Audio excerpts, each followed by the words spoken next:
Hello, in front of me I've got CUBOT R19. In this video I'll show you how to find and manage display settings. In the beginning, let's enter settings and go to display. In here we've got all settings for our display. Let's start with the top of the list, where we can change brightness level, turn on night light and adjust it. Enable or disable adaptive brightness, change wallpaper,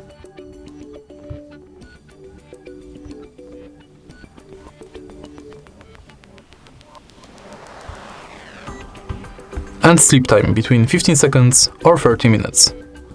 Next, we can enable or disable auto rotate screen, change font size, display size,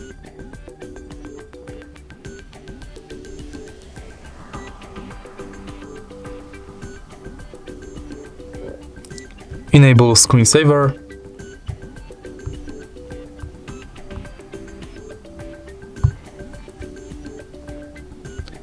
breathing light for charging, low power and unread notification. And last, we can change device theme between automatic, light and dark. And that's all for our display settings. If you find this video helpful, please leave like, comment and subscribe.